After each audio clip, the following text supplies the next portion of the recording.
Israeli-based artist Baruch Maayan partnering with Iranian-American filmmaker and artist Hunan Khalili, meet him, he's here in the studio. They both created a new Women Life Freedom mural supporting the protesters in Iran. Good evening to you. Thank you for coming, Hunan. Thank you. Tell me about the latest work, first of all.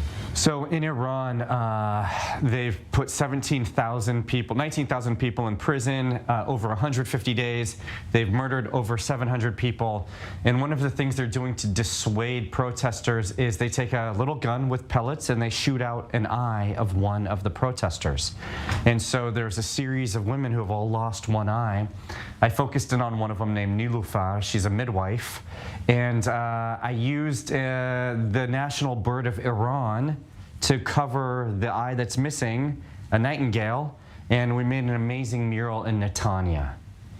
And it's to inspire the people of Iran to keep protesting, to keep fighting, to let them know that the eyes of the world are on them. And there's no more important place to do it than Israel, because Israel is in Iran's backyard. There are about 80 murals in the world. There are now 4 in Israel, and the 4 in Israel are being looked at over and over again by the people of Iran. What are the others that are here? Yeah, so there's 2 in Jerusalem, and then there's 1 in Nazareth. The first one in Jerusalem features 4 women who were murdered. The one in Nazareth features 15 people who were murdered. And then the one in the other one in Jerusalem is another woman who had an eye taken out as well, and it's a peacock covering her missing eye. Wow. Tell me about this connection to Israel. Yeah, so Israel and Iran, through history, both countries have about 4,000 years of history. They've been friends for 3,500 years. And I want the world to understand and know that Iran and Israel have been friends way longer than they've been enemies. They've only been enemies for 50 years. And with these murals, I want to show the world that the people of Israel, the Jews, are standing with the people of Iran. I want them to feel that. I want them to understand that. I want them to comprehend that. It's tough. It is tough. But I'm looking at this art as a way of building a bridge. This is just the beginning of the way we're going to build that bridge. Now, as a person with Iranian roots, obviously, how do you connect to the suffering there, to what's happening there? You know, I think about my mom. My mom escaped Iran with 1 suitcase, $5,000, and a 3-year-old boy in 1978. If my mom didn't have the courage to do that, that would be me on those streets, protesting, possibly in jail, possibly being tortured. And it's hard to enjoy life without thinking about these people suffering in Iran as a Persian. So I do this to empathize and to sympathize and to do as much as I can to bring awareness to them. It's hard to enjoy my life watching the Persian people suffer.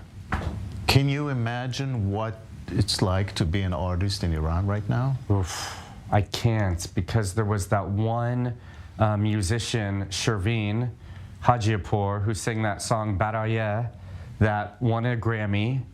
And as soon as he wrote the song, they put him in jail, and then they confined him to his house. He's not allowed to sing. He's not allowed to write. They've taken away his voice. They've taken away his talent. And they've threatened his family. Look, the people of Iran deserve basic human rights. And so me, along with the millions of other Iranians outside of Iran and inside of Iran, are fighting for them as much as we can. The artistic world is interested enough in what's going on? Yeah, I think so. There was those 5 Persian girls who were dancing recently, and they chose a Selena Gomez song. And Selena Gomez, I think, is the most followed person on Instagram, 400 million followers. Now she's even posting about it. When somebody at that level is posting about what's happening in Iran, Jessica Chastain, the eyes of the world are noticing it. Unfortunately, the Western media isn't covering it. So my hat off to the people of Israel, to the news organizations of Israel. You guys are doing it right. I just hope and pray that the people of America, the news organizations of America, follow Israel's lead. All right, we are covering this every day. Yeah, yeah, that's for sure. Houman Khalili, thank you very much and good luck. Thank you.